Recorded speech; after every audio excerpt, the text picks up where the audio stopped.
నమస్తే, welcome to Leo news. Jaganmohan Reddy గారికి అధికారం కోల్పోయిన దగ్గర నుంచి ప్రెస్టేషన్ పీక్లో ఉంటుంది.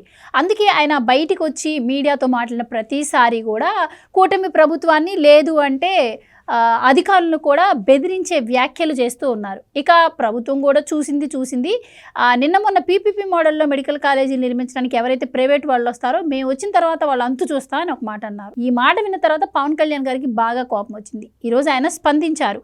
మేము రాజకీయంగా ఒక నిర్ణయం తీసుకుంటే మళ్ళీ మీకు మాటలు ఉండవు అని చెప్పి పవన్ కళ్యాణ్ గారు ఈరోజు ఒక మాట అనటం జరిగింది. సో ఈ మాట పైన పెద్ద చర్చలే మొదలయ్యాయి. ఏంటి అసలు ఆ మాటను ఏం ఉద్దేశించి పవన్ కళ్యాణ్ గారు అన్నారు, ఎలా చూడొచ్చు ఆయన వ్యాఖ్యలను తెలుసుకుందాం. మనతో పాటు ఉన్నారు ప్రముఖ ఆర్థిక, రాజకీయ, సామాజిక విశ్లేషకులు అంకమరావు గారు. నమస్కారం అండి. సార్, పవన్ కళ్యాణ్ గారు ఈరోజు అంటే ఆయన కూడా బరెస్ట్ అయిపోయారు. సంవత్సరంన్నర నుంచి చూసి ఈరోజు ఇంకా ఆయన మాట్లాడటం జరిగింది. మీరు ఇలా బెదిరింపు వ్యాఖ్యలు దిగితే మేము చూస్తూ ఊరుకోం, మేమేం మారలేదు, మేము అంతే ఉన్నాము, మేము కానీ ఒక రాజకీయ నిర్ణయం తీసుకున్నామంటే మళ్ళీ మీకు మాటలు రావన్నారు. ఏంటి అసలు ఆ రాజకీయ నిర్ణయం ఏంటి? మరి తీసుకునే రోజులు దగ్గరలో ఉండడం వల్ల ఆయన అలా అన్నారనుకోవచ్చా, లేకపోతే జగన్మోహన్ రెడ్డి గారి బెదిరింపు వ్యాఖ్యలను తగ్గించేందుకు అన్నారనుకోవాలా? ఎలా చూడొచ్చు అంటారు? పవన్ కళ్యాణ్ గారు మొన్న చంద్రబాబు నాయుడు గారు ఇద్దరు కలిసి సమావేశంలో ఉన్న సందర్భంగా విశాఖపట్నంలో జరుగుతున్నటువంటి కొన్ని కార్యక్రమాలు కూడా ఆయన దృష్టికి తీసుకొచ్చారు. అంటే ప్రక్షాళన మొదలైందని అయితే నేను అనుకుంటున్నాను. ఎందుకంటే పెట్టుబడులు వచ్చేసినాయి ఇబ్బడముబ్బడిగా, ఇక రాజకీయ ప్రక్షాళన అవసరం అని చెప్పని భావిస్తున్నట్టున్నారు. అందుకనే రాజకీయ నిర్ణయం తీసుకోబోతున్నాం అని చెప్పని చిన్న సందేశం ఇచ్చినట్టున్నారు. ఇదే ఆంధ్ర రాష్ట్ర ప్రజలందరూ కూడా కోరుకుంటున్నారు. పవన్ కళ్యాణ్ గారు కావచ్చు, లేదంటే ముఖ్యమంత్రి గారు కావచ్చు, లోకేష్ బాబు గారు. నిన్న కూడా లోకేష్ బాబు గారు మళ్ళీ రెడ్ పుస్తకం గురించి మాట్లాడారు. అంటే సమయం ఆసన్నమైంది. ఆయన అన్నాడు ఆకు రౌడీలు, గోండాలు, బెదిరించేవాళ్ళు. ఉత్తరప్రదేశ్ ముఖ్యమంత్రి యోగి ఆదిత్యనాథ్ గారి యొక్క విషయాన్ని కూడా ఇక్కడ తీసుకుని వచ్చారు. అంటే వీళ్ళు ఒక నిర్ణయానికి వచ్చారని మనకి ఇప్పుడు అర్థమవుతుంది. ఇదే ఆంధ్ర రాష్ట్ర ప్రజలందరూ కూడా కోరుకుంటున్నారు. ముఖ్యంగా ఈ కూటమి ప్రభుత్వానికి సంబంధించి తెలుగుదేశం పార్టీ కేడర్ కావచ్చు, జనసేన కేడర్ కావచ్చు, భారతీయ జనతా పార్టీ కేడర్ కావచ్చు, ఆతృతగా ఎదురు చూస్తున్నారు. ఎప్పుడు వీళ్ళ దగ్గర నుంచి ఇలాంటి చేతలు వస్తాయా? ఎందుకంటే 5 సంవత్సరాల పరిపాలన చూశారు. 5 సంవత్సరాల పరిపాలనలో వాళ్ళు చేసినటువంటి ఘోరాలు, నేరాలు చూశారు. పవన్ కళ్యాణ్ గారికి ఎదురైనటువంటి అవమానాన్ని చూశారు. ఆయన ఇబ్బంది పెట్టిన విధానం చూశారు. చంద్రబాబు నాయుడు గారు 52 రోజులు జైల్లో కూర్చోబెట్టిన విధానం చూశారు. ఇవన్నీ కూడా కళ్ళ ముందు కనపడతానే ఉన్నాయి. అలాగే లోకేష్ బాబు గారి యువగళం పాదయాత్రకు సంబంధించి తీసుకొచ్చినటువంటి అడ్డంకులు చూశారు, దౌర్జన్యాలు చూశారు. ఎప్పుడు అని చెప్పని కొత్త ఉడికిపోతా ఉన్నారు ఆంధ్ర రాష్ట్ర ప్రజలు. అంటే వాళ్ళని ఆ విధంగా చేయమని కానీ, వాళ్ళని ఆ విధంగా ఇబ్బంది పెట్టమని కానీ, వాళ్ళని అదే విధంగా వీళ్ళు ట్రీట్మెంట్ చేయమని కానీ వాళ్ళు కోరుకోవట్లా.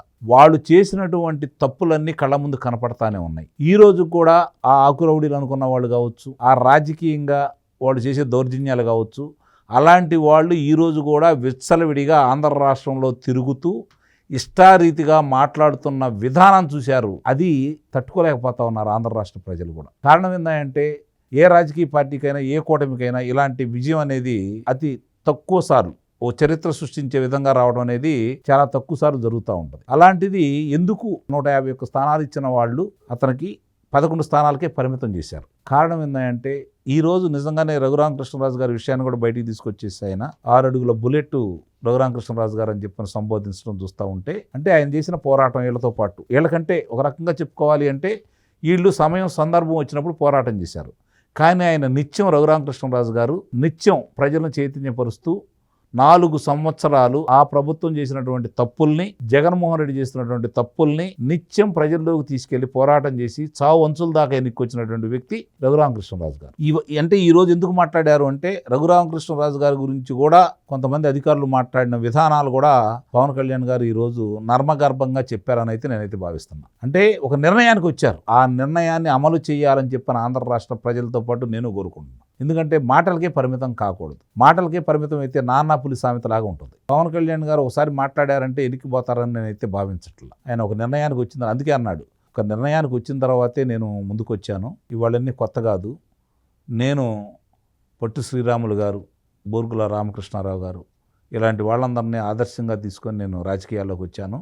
నాకంటూ ఒక నిర్ణయం అంటూ ఉంది. సీటు తగ్గించుకున్న విధానం గురించి కూడా ఆయన మాట్లాడాడు. అంటే ఆచితూచి మాట్లాడటమే కాకుండా పదునుగా ఇన్ని రోజులకి ఆయన ఒక నిర్ణయం తీసుకున్నారు. వీళ్ళందరూ కలిసి నిర్ణయం తీసుకుంటారు నాకు తెలిసినంత. నిర్ణయం ఏమై ఉండొచ్చు అంటారు మరి? జగన్మోహన్ రెడ్డి కాదు అరెస్ట్ గురించి, జగన్మోహన్ రెడ్డి అరెస్ట్ గురించి ప్రజలు కోరుకోవట్లా.